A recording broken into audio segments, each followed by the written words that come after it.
আলী রাদিয়াল্লাহু আনহু জামা আলগিয়ে দিয়ে ডাক দিয়ে বলেন, ইয়া রাসূলুল্লাহ দেখেন গো, আমি ফেটের হৃদয় সহ্য না করতে পারা আমার পেটের মধ্যে একটা পাথর বাইদা রাখছি।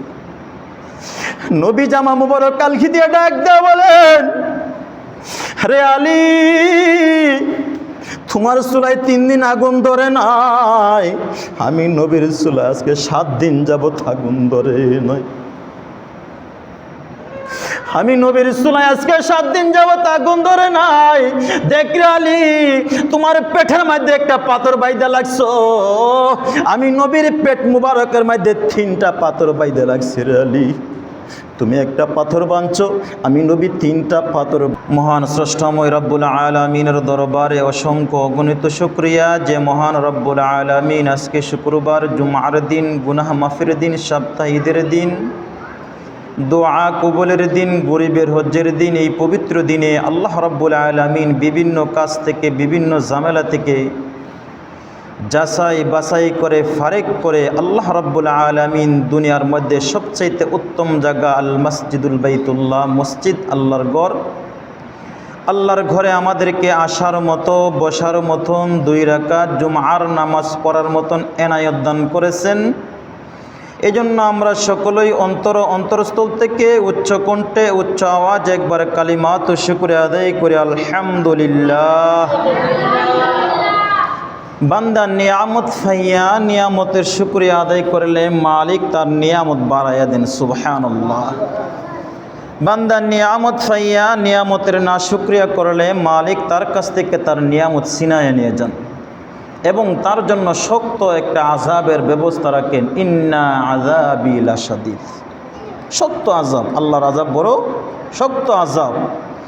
আল্লাহ সহজে ধরে না, ধরলে কাউকে ছাড়ে না, আল্লাহর আযাব শক্ত আযাব। কিন্তু আল্লাহ আমাদেরকে আযাব দেন নাই, গজব দেন নাই।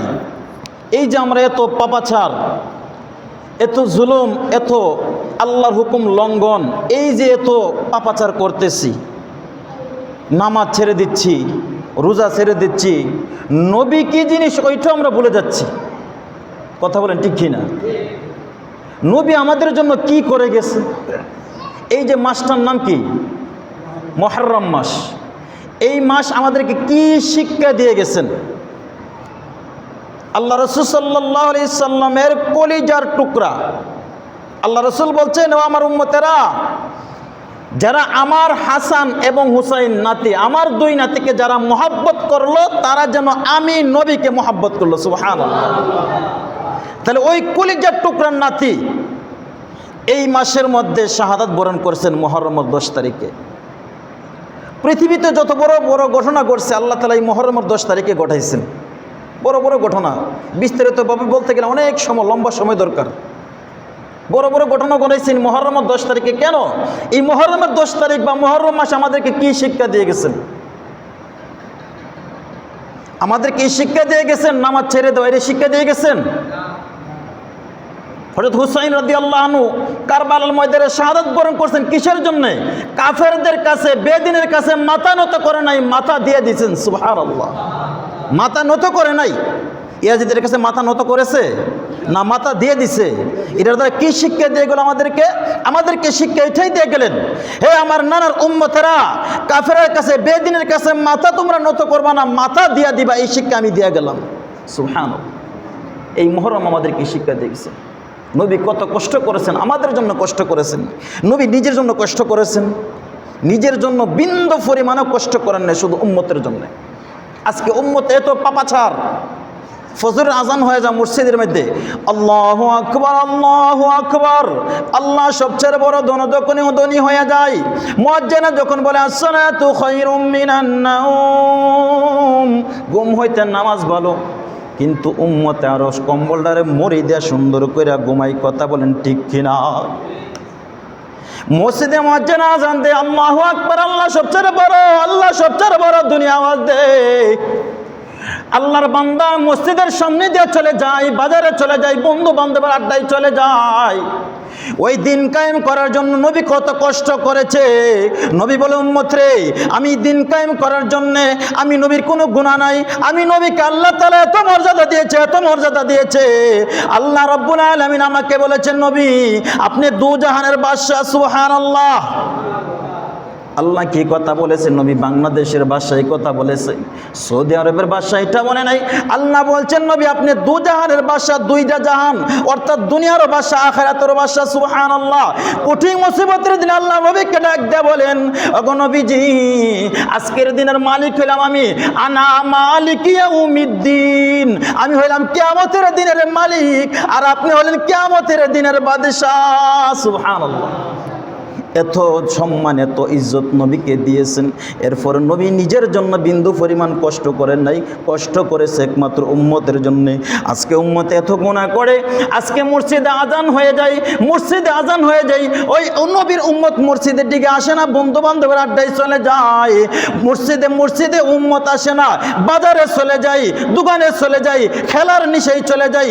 ফজরের আজানের আগে ফজর আজানের 1 ঘন্টা আগে খেলা দেখার জন্য উম্মত ঘুম থেকে ওইটা বসে থাকে, কিন্তু ফজরের নামাজের জন্য একদিন উঠে না। আসেনি মুসলমানের সন্তান, ফজর আজান হয়ে যা, ফজরের নামাজ পড়ার জন্য উঠে না, খেলা দেখার জন্য ঠিকই উঠে যা। আজকে আমরা মুসলমান কোথায় দৌড়াচ্ছি? নবী দিনের জন্য কত কষ্ট করেছে। বান্দা যখন কোনো গুনাহ করে, কোনো পাপাচার করে, বান্দা যখন নামাজ ছেড়ে দেয়, তখন জমিন আল্লাহর কাছে ডাক দেয়া বলে, মালিক আপনার জমিনে আপনার বান্দা থাকবে আর আপনার নিয়ামত ভোগ করবে, আপনি অনুমতি দেন। আপনি অনুমতি দিলে আমি জমিন তাকে উল্টায়া তার আমার নিচে দাফন করে দিব। আল্লাহ রাব্বুল আলামিন বলেন, না না না রে জমিন, আমি পারমিশন দিতে পারবো না। কেন পারবো না জানোনি? আমি আমার বন্ধুর সাথে ওয়াদা করেছি, আমি আমার বন্ধুর সাথে ওয়াদাবদ্ধ হয়েছি। আল্লাহ রাব্বুল আলামিনকে আযাবের ফেরেশতা বলেন, ও মালিক আপনি অনুমতি দেন, অনুমতি দিলে আমি তাকে ধ্বংস করিয়া দেই। আল্লাহ বলেন, না না না আমি অনুমতি দিতে পারবো না, কারণ আমি তো আমার বন্ধুর সাথে ওয়াদাবদ্ধ হয়েছি। আযাবের ফেরেশতা বলে, মালিক কি ওয়াদাবদ্ধ হয়েছেন? জানতে চাই। জমিন বলে, মালিক কি ওয়াদাবদ্ধ হয়েছেন জানতে চাই, একটু জানাইয়া দেন। আল্লাহর নবী রাহমাতুল লিল আলামিন যখন দুনিয়া থেকে বিদায় হয়ে যাবে, যখন হুজরা শরীফের ভিতরে অসুস্থ অবস্থায় যখন বিছানায় শুয়ে রয়েছে, দরজার সামনে আয়েশা হযরত আজরাইল আলাইহিস সালাতু ওয়াস সালাম, মালাকুল মউত আজরাইল আলাইহিস সালাতু ওয়াস সালাম আয়েশা দরজার মধ্যে সালাম দিলেন, আসসালাতু আসসালামু আলাইকা ইয়া রাসূলুল্লাহ, আসসালাতু আসসালামু আলাইকা ইয়া হাবিবাল্লাহ। আল্লাহর নবী রাহমাতুল লিল আলামিন ফাতেমাকে বললেন, রে ফাতেমা ঘরের দরজাটা খুলে দাও, দেখো কে আসছে। ঘরের দরজা খুলে দেখে জমিনের মধ্যে ফাও আর আকাশের মধ্যে মাথা, এত লম্বা মানুষ মক্কা মদিনার মধ্যে আর কোনোদিন দেখে নাই। ও গো আব্বা, এত লম্বা মানুষ আমি তো কোনোদিন দেখি নাই মক্কা মদিনার জমিনে। এত লম্বা মানুষকে কোথায় থেকে আসলো গো? আল্লাহর নবী ডাক দিয়ে বলেন, মা এটা দুনিয়ার কোনো মানুষ না, এটা কোনো জিন্নাত না, উনি হলেন মালাকুল মউত। যেই লোকটা দুনিয়ার স্বাদ মিটাইয়া দুনিয়া থেকে চির বিদায় করে নিয়ে যায়, তোমার বাবাকে নেওয়ার জন্য আসছে গো মা। ফাতেমা ডাক দিয়ে বলে, আব্বাজি ঘরে দরজা লাগাইছি আর দরজা খুলবো না, আমি আপনাকে যাইতে দিব না, আমি আপনাকে যাইতে দিব না। আল্লাহর নবী ডাক দিয়ে বলেন, ফাতেমা ওই আজরাইল মালাকুল মউত কাহারো ঘরে ঢুকতে, কাহারো জান কবজ করতে কোনো পারমিশন নেই না, কারো পারমিশন লাগেও না, কিন্তু তোমার আব্বার ঘরে ঢোকার জন্য তোমার আব্বার কাছ থেকে পারমিশন চাইতেছে। এটা একমাত্র তোমার আব্বার শান আর সম্মান। সুবহানাল্লাহ। কি বলেন আপনারা? আমার জানরা যদি আজরাইল কবজ করে অনুমতি নিবনি? কথা কোন? অনুমতি নিবনি, পারমিশন চাইবনি। মসজিদে আসছি, মসজিদ থেকে বাইর হওয়ার কোনো গ্যারান্টি আছে? আমি আব্দুল মান্নান কথা বলতেছি, আমি যে একটা কথা বলতেছি দ্বিতীয় কথা বলার মতো ক্ষমতা আমার আসেনি। আমি বলতে আমার কোনো কিছু নাই, আমার হাত এটা আমার হাত না। আমি কথা বলতেছি, জবানটা আমার না, আমার জিহ্বাও আমার না, আমার দেহটাও আমার না। যদি আমার হাতটা আমার হইতো, বহু মানুষের হাত ভাঙ্গা যা, বহু মানুষের পাও ভাঙ্গা যা, নিজে নিজে ঠিক করতে পারেনি। কথা বলেন না কেন? একটা চক্ষু নষ্ট হয়ে গেলে চক্ষুটা ঠিক করা যায় কিনা বলেন? নিজে নিজে ঠিক করতে পারে। তাহলে বোঝা গেল এই চক্ষুটারও একটা মালিক আছে, এই হাতটারও একটা মালিক আছে, এই পায়েরও একটা মালিক আছে। মালিক বলে, বান্দা এত সুন্দর নিয়ামত তোমাকে দান করলাম, তোমার বডিটার মধ্যে আমি আল্লাহ তাআলা তোমাকে 2টা চক্ষু দান করলাম, কোটি টাকার বিনিময়ে তুমি একটা চক্ষু কিনতে পাইবা না। কি যত দরিদ্র লোকই হোক, একবারে দরিদ্র, অর্থাৎ সহজে বোঝায় মানুষের কাছে সাহায্য তৈলা খাই, ওই লোকটা যদি বলেন ভাই তোমার 2টা চক্ষু দিয়া দাও, তোমার 2 কোটি টাকা দিবনি, তাহলে বোঝা গেল 2 কোটি টাকার মূল্য তার কাছে নাই, তার কাছে 2টা চক্ষুর মূল্য বেশি। কথা বলেন, এত সুন্দর নিয়ামত মালিক আমাদেরকে দিয়েছেন, ওই চক্ষুর নিয়ামত আমরা আদায় করি না, করি কিনা বলেন? ওই চক্ষুর নিয়ামত আদায় করি না। ওই চক্ষু দিয়ে আমরা খেলা দেখি, ওই চক্ষু দিয়ে মোবাইল দেখি, ওই চক্ষু দিয়ে বেগানানারে দেখি, কিন্তু আল্লাহ দিয়েছে এই চক্ষু দিয়ে চক্ষুর নিয়ামত আদায় করো। আমার বন্ধুর দুরূদ দীক্ষা পড়ো, আমার কোরআন দীক্ষা পড়ো, তাহলে চক্ষুর নিয়ামত আদায় হবে। এত সুন্দর নিয়ামত মালিক দান করেছে, কিন্তু নিয়ামতের শুকরিয়া আদায় করি না। আল্লাহ নবী রাহমাতুল লিল আলামিন বলেন, মা এটা তোমার বাবার শান আর মান, ঘরের দরজা খুলে দাও, আজরাইলকে ওর ভিতরে ঢোকার অনুমতি দিয়ে দাও।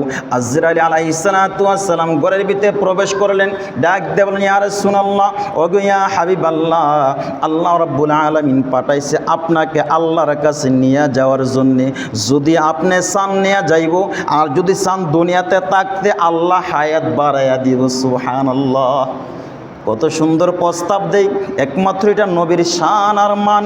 রাহমাতুল লিল আলামিন ডাক দেয়া বলেন, ভাই আজরাইল, যতক্ষণ পর্যন্ত আমার ভাই জিব্রাইল না আসবে ততক্ষণ পর্যন্ত আমি কোনো কিছু বলতে পারবো না।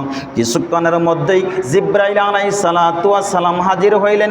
আল্লাহর নবী ডাক দেয়া বলেন, ভাই জিব্রাইল, আজরাইল আসছে আমাকে নিয়ে যাওয়ার জন্য, আমি কি করব? জিব্রাইল আলাইহিস সালাতু ওয়াস সালাম আয়াত পড়লেন, ইন্নাকা মাইতু ওয়া ইন্না ইয়া রাসূলুল্লাহ, ওগো ইয়া হাবিবাল্লাহ, আপনিও দুনিয়া থেকে বিদায় হইতে হবে, তারাও বিদায় হবে, কিন্তু নবীর বিদায়টা আর আমাদের বিদায়টার মধ্যে পার্থক্য কি? আল্লাহ রাসূল সাল্লাল্লাহু আলাইহি ওয়াসাল্লাম হাদিস শরীফের মধ্যে বলেন, আল আহিয়াউ আম্বিয়াউম ফি কুবুরিহিমুস সালাহ, সমস্ত নবীগণ যার যার রওজা শরীফের ভিতরে জীবিত। সুবহানাল্লাহ, আমার কবর দিলে, কবর 1 বছর পরে গেলে অস্তিত্ব থাকে না, তাকেনি হাড্ডি শহরে ফুকে কামাকে খায়ালাই কিনা, কিন্তু আল্লাহ নবী রওজা শরীফের ভিতরে এখনো জীবিত আছে। সুবহানাল্লাহ, এমনও আল্লাহর ওলিরা নবীর রওজা শরীফের পাশে যাইয়া নবীকে সালাম জানাইছে, নবী রওজা শরীফের ভিতর থেকে সালামের উত্তর দিছে, আল্লাহর ওলিরা তা শুনতে পাইছে। সুবহানাল্লাহ, কিন্তু আমাদের ওই কান নাই, এই জন্য আমরা শুনি না, আমাদের ওই রকম কান নাই, কারণ তারা আল্লাহ নৈকট্য লাভ করছে, নবী সালামের উত্তর দিছে, তারা উত্তর শুনতে পাইছে। সুবহানাল্লাহ, আল্লাহ নবী ডাক দিয়ে বলেন, আজরাইল, আমি আর দুনিয়াতে থাকতে চাই না, আমাকে নিয়ে যাও, আমাকে নিয়ে যাও। এই কথা বলেন নবী ঝর্ণার মতো জোর পর করে কান্না শুরু করে দিলেন, হাউমাউ করে। আজরাইল ডাক দিয়ে বলেন, ইয়া রাসূলুল্লাহ, আপনি বললেন আপনাকে নিয়ে যাওয়ার জন্য, আপনি কেন কাঁদতেছেন গো নবীজি? আপনি কি ফাতেমার জন্য কাঁদেন? বলে জিব্রাইল বলে, আপনি ফাতেমার জন্য কাঁদতে হবে না, ফাতেমাকে আল্লাহ তাআলা শুধু জান্নাতি বানান নাই, জান্নাতি মহিলাদের সরদারনি বানাইয়া দিছে। সুবহানাল্লাহ, আল্লাহ নবী বলেন, না না না, আমি ফাতেমার জন্য কাঁদি না। তাহলে কাঁদেন কার জন্য? হাসান হুসাইনের জন্য কাঁদেন? বলেন না, হাসান হুসাইনের জন্য কাঁদতে হবে না। আল্লাহ রাব্বুল আলামিন বলেছেন, আল হাসান ওয়াল হুসাইনি শাবাবিকা আহলিল জান্নাহ, জান্নাতের মধ্যে যুবকদের সরদার হবে হাসান এবং হুসাইন। সুবহানাল্লাহ, নবী বলেন, না, আমি আমার নাতি হাসান হুসাইনের জন্য কাঁদি না। তাহলে কেন গো নবী কাঁদেন? নবী ডাক দেওয়ার, আজরাইল, আমি কাঁদি আমার গুনাহগার উম্মতের জন্যে। কেন কাঁদি জানো নি? আমি নবী দুনিয়াতে যতদিন ছিলাম, আমার কোন উম্মত যদি কোনো গুনাহ করত, কোনো পাপাচার করত, আযাবের ফেরেশতা আযাব নিয়ে আসতো, জমিনে আসার সঙ্গে সঙ্গে যখন আমি নবীর গ্রান পাইতো, আমি নবীর সুগ্রান পাইয়া সঙ্গে সঙ্গে আযাবের ফেরেশতা আসমানে উঠিয়া যাইতো, জমিনে নামার সাহস পাইতো না। সুবহানাল্লাহ। কিন্তু আমি নবী দুনিয়া থেকে বিদায় হয়ে গেলে আমার কোনো উম্মত যদি গুনাহ করে তখন তো আযাবের ফেরেশতা আযাব নিয়ে আসবে, জমিনও ধ্বংস হয়ে যাবে, আমার উম্মত তো ধ্বংস হয়ে যাইবে। এই জন্য আমি গুনাহগার উম্মতের জন্য কাঁদি। আমি নবী বিদায় হয়ে গেলে আমার উম্মতের জিম্মাদার কে হবে? আল্লাহ রাব্বুল আলামিন জিবরাইলকে ডাক দিয়ে বলেন, রে জিবরাইল, আমার হাবিবকে জানাইয়া দাও, আমার হাবিব দুনিয়া থেকে বিদায় হওয়ার পরে আমার হাবিবের উম্মতের জিম্মাদার আমি আল্লাহ নিজে হয়ে গেলাম। সুবহানাল্লাহ। এই জন্য উম্মত যখন কোনো গুনাহ করে তখন আযাবের ফেরেশতা আযাব নিয়ে আসতে সাহস পায় না। আল্লাহ অনুমতি দেন নাই, বলে আমি আমার হাবিবের সাথে ওয়াদাবদ্ধ হয়েছি, আমার হাবিবকে বলেছি, আপনার কোনো উম্মত যদি কোনো গুনাহ করে আযাবের ফেরেশতা আযাব নিবে না, আমি আল্লাহ তাদের জিম্মাদার হয়ে গেলাম। সুবহানাল্লাহ। আযাবের ফেরেশতা অনুমতি চাই, আল্লাহ বলেন না না না, আমার বান্দা তওবা করতে পারে। ইয়া আইয়ুহাল্লাযীনা আমানু তুবু ইলাল্লাহি তাওবাতান নাসুহা।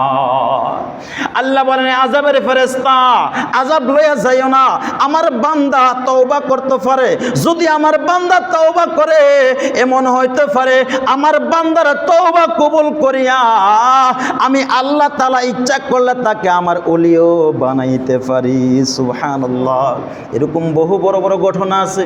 সারা জীবন গুনাহ করেছে এমন তওবা করেছে, শেষ পর্যন্ত আল্লাহ তাআলা তাকে ওলি বানাইয়া কবরে নিছে। সুবহানাল্লাহ।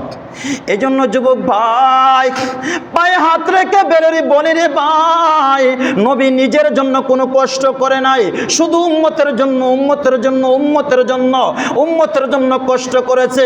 আল্লাহ রাসূল সাল্লাল্লাহু আলাইহি ওয়াসাল্লাম গভীর রজনীতে একদিন রাত্রে বেলা বাহির হইয়া দেখে হযরত আলী রাদিয়াল্লাহু আনহু রাস্তা দিয়ে হাঁটতেছে।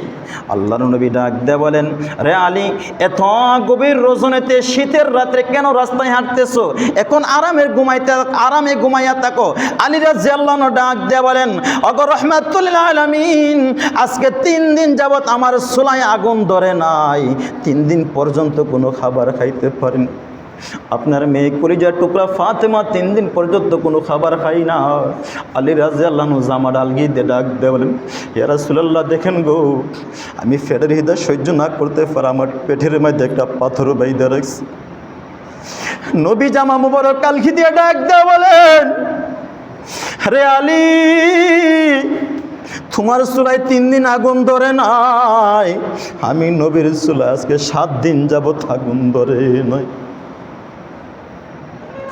আমি নবীর চুলায় আজকে 7 দিন যাবত আগুন ধরে নাই। দেখ রে আলী, তোমার পেটের মধ্যে একটা পাথর বাইধা লাগছো, আমি নবীর পেট মুবারকের মধ্যে 3টা পাথর বাইধা লাগছে। রে আলী, তুমি একটা পাথর বাঁধছো, আমি নবী 3টা পাথর বাঁধছি। ও উম্মত, নবীর উম্মত, এ কথা আপনাদেরকে জানাইতে চাই, নবীর কি কোনো কিছুর অভাব ছিল নাকি? আল্লাহর কাছে শুধু বলতে হইতো না, শুধু মনে মনে ইশারা করতো। আল্লাহ রাব্বুল আলামিন বলেন, আপনি হাবিব আমার কাছে বলতে হবে না, আপনি শুধু মনে মনে এরাদা করেন, আমি আল্লাহ তাআলা উহুদ পাহাড়টাকে স্বর্ণ বানাইয়া আপনার পিছনে দিয়ে দিব। সুবহানাল্লাহ। নবী কষ্ট করছে কিসের জন্য? একমাত্র উম্মতের জন্য। আল্লাহ রাব্বুল আলামিন অফার দিলেন, নবী ডাক দিয়ে বলেন, রব্বুল আলামিন, আমাকে যদি আপনি ধনাঢ্য বানাইয়া দেন, আমাকে যদি আপনি বড় লোক বানাইয়া দেন, আমাকে যদি আপনি টাকাওয়ালা বানাইয়া দেন, আমার দরিদ্র উম্মতের কষ্ট আমি বুঝতে পারবো না। আজকে কত নেতা দেখা যায়, কত নেতা দেখা যায়, কিন্তু নেতা যখন ইলেকশনে ফাঁস হয়ে যায় ওই নেতার আর খবর নাই। আর নবীকে আল্লাহ তাআলা ধনাঢ্য বানাইতে চাইছেন, নবী হয় নাই, বলে আমি যদি ধনী হয়ে যাই আমার দরিদ্র উম্মতের কষ্ট আমি নবী বুঝতে পারবো না। উম্মতের কষ্ট বোঝার জন্যে, দরিদ্র উম্মতের কি পরিমাণ কষ্ট হবে ওই কষ্ট বোঝার জন্যে নবী নিজেই দরিদ্র হইয়া লইলেন। সুবহানাল্লাহ। আজকে উম্মত ওই নবীকে বলিয়া গেছে, চুল্লা যখন মাথায় ছিল না, যখন চুল্লা কাটতে যাই তখন মেসি আর নেইমারের কাটিং দেই। কথা বলেন ঠিক কিনা? কিন্তু আমার নবীর চরিত্র আর আমার নবীর যে কাটিং ছিল, শুধু শুধু বৈজ্ঞানিক না, পৃথিবীর ভিতরে যত ডাক্তার আসবে, ইঞ্জিনিয়ার আসবে, বৈজ্ঞানিক আসবে, সবাই ফলো করতে হবে। কথা বলেন ঠিক কিনা? বহু বৈজ্ঞানিক পর্যন্ত আমার নবীর সুন্নতকে ফলো করে তারা এখন মুসলমান হয়ে গেছে। কথা বলেন ঠিক কিনা? নবী 14.5 বছর আছে আগে বলে গেছেন, উম্মত পানি পান করার সময় বৈশা পানি পান করো, পানি পান করার সময় 3 ডুকে পানি পান করো, পানি পান করার সময় দিক্কা পানি পান করো। নবী 14.5 বছর আগে বলে গেছেন। এখন ডাক্তাররা বলেন পানি পান করলে 3 ডুকে পানি পান করো, পানি পান করলে বসিয়া পানি পান করো, পানি পান করলে দিক্কা পানি পান করো। তার কারণ কি? দিক্কা পানিটা যদি পান করো, পানির মধ্যে কোনো জীবাণু থাকলে দেখা যাইবে। 3 ডুকে পানি পান করলে মানুষ যখন পানি যখন ভিতরে নেই, তখন ভিতরের মধ্যে একটা কার্বন অক্সাইড থাকে। ওই কার্বন অক্সাইডটা সহজ ভাষা বুঝাইয়া ফেলাই, ভিতরে একটা ময়লা থাকে, ওই ময়লাটা ভিতর থেকে বাইর হয় আর ভালো জিনিসটা ভিতরের মধ্যে ঢুকে। 3 ডুকে যখন পানিটা পান করি তাহলে কিডনির মধ্যে কোনো চাপ করে না। আর যখন বসিয়া পানি পান করি তখনও কিডনির মধ্যে কোনো চাপ করে না। দাঁড়াইয়া যখন কেউ পানি পান করে তাহলে এই পানিটা সরাসরি কিডনির মধ্যে যায়, এফেক্ট করে, যার কারণে মানুষ তাড়াতাড়ি অসুস্থ হয়ে যা। নবী 1450 বছর আগে বলে গেছেন, আর বৈজ্ঞানিকরা এখন প্রমাণ করে। সুবহানাল্লাহ। এজন্য নবীকে চিনতে হবে, নবীকে মানতে হবে, নবীর তরিকাকে আঁকড়ায় ধরতে হবে। নবী 1450 বছর আগে বলে গেছেন, উম্মত আমি দুনিয়াতে থাকবো না, আমি দুনিয়া থেকে বিদায় হয়ে যাবে, তাহলে আমার সুন্নতকে আঁকড়ায় ধরবা। মান আহাব্বা সুন্নতি ফাকাদ আহাব্বানি ওয়া মান আহাব্বানি কানা মাই ফিল জান্নাহ। নবী বলেন, উম্মত আমার সুন্নতকে মানলে আমি নবীকে মানা হই, আর আমি নবীকে মানলে আমি নবীর সঙ্গে জান্নাতে প্রবেশ করবা। সুবহানাল্লাহ।